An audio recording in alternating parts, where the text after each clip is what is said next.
শুভ সকাল। এই মুহূর্তে ঢাকার রমনা পার্ক, এই ঐতিহাসিক রমনা পার্কের দাঁড়িয়ে আপনাদের সামনে কিছু কথা বলতে চাই পথের ব্যাসালিতে। গতকাল 2 দিনব্যাপী একটি সফল রোড মার্চ সম্পন্ন হয়েছে।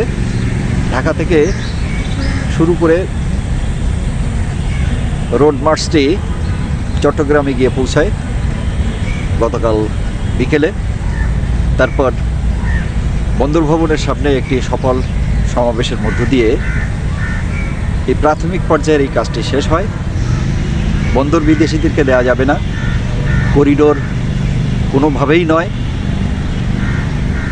স্টারলিংক, যেটি সামরিক গোয়েন্দা তৎপরতা চালায়, সেটির রেজিস্ট্রেশন তথা লাইসেন্স বাতিল। এবং আমাদের সমুদ্র বন্দর সংলগ্ন অঞ্চলে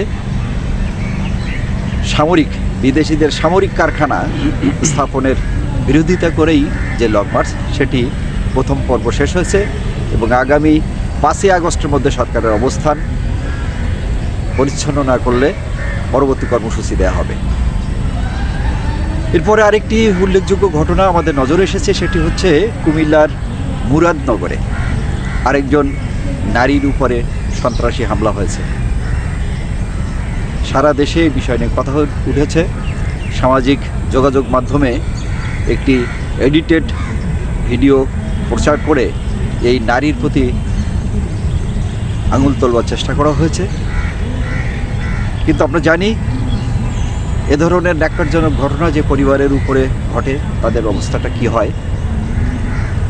আর একদল কুচক্রী মানুষ আজকের সময় যারা অসংখ্য ফেক আইডি খুলে এইসব ঘটনার ব্যাখ্যা দেওয়ার চেষ্টা করে, ফলে এটি একটি সামাজিক স্থিতিশীলতা নষ্ট করে।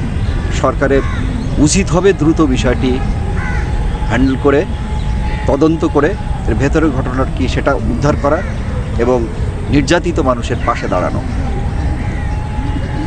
এর পরপরই সাতক্ষীরার আর একটি ঘটনা আপনাদের একটু দৃষ্টিতে নিয়ে আসতে চাই। সাতক্ষীরার মানুষ হিসাবে গত 5 দিন আগে শ্যামনগরের এক কিশোরী স্কুলে যাওয়ার পথে সে দুর্বৃত্তদের দ্বারা অপহৃত হয়েছে। অপহরণের 5 দিনের মধ্যে পুলিশ একদিকে যেমন মামলা নেয়নি, পাশাপাশি এই মেয়েকে উদ্ধার করবার সরকারের পক্ষ থেকে কোনো কার্যকরণ বা সঠিক পদক্ষেপ আমরা কিন্তু লক্ষ্য করিনি। পক্ষান্তরে বিভিন্ন সামাজিক মাধ্যমের বিভিন্ন মানুষ স্ক্রল করে এই মেয়েটির বর্তমান অবস্থান সম্পর্কে একটি মিথ্যা খবর দিয়ে একটি সামাজিক অস্থিতিশীলতা তৈরি করা হচ্ছে। এই নারীকে, এই মেয়েকে ধর্মান্তরিত করবার চেষ্টা করা হচ্ছে। এ ধরনের নানা কথা কিন্তু আছে। উচিত হচ্ছে সরকারের দ্রুত বিষয়টি একটা স্পর্শকাতর বিষয় হিসাবে দ্রুত এটাকে হ্যান্ডেল করা এবং এই বিষয়ে সঠিক সিদ্ধান্ত সাধারণ মানুষকে জানানো। এখন আজকের এই আলাপচারিতায় একটু কথা বলবার জন্যে আমি অনুরোধ করছি, আমার সাথে আছেন আবু তালেব মোল্লা। কথা বলছেন আবু তালেব মোল্লা। আমরা 27 এবং 28 তারিখ ঢাকা থেকে চট্টগ্রামে রোড মার্চ করলাম। Chittagong new mooring container terminal এবং মানবিক করিডোর মিয়ানমারে যে দেওয়া হচ্ছে, এর বিরোধিতা করে একে বন্ধ করার জন্য আমরা যে রোড মার্চ হচ্ছে এটা সফল হয়েছে এবং এই সফলতার জন্যে দেশবাসীকে এবং সমস্ত বামপন্থী কর্মী নেতাদের অভিনন্দন জানাই, শুভেচ্ছা জানাই।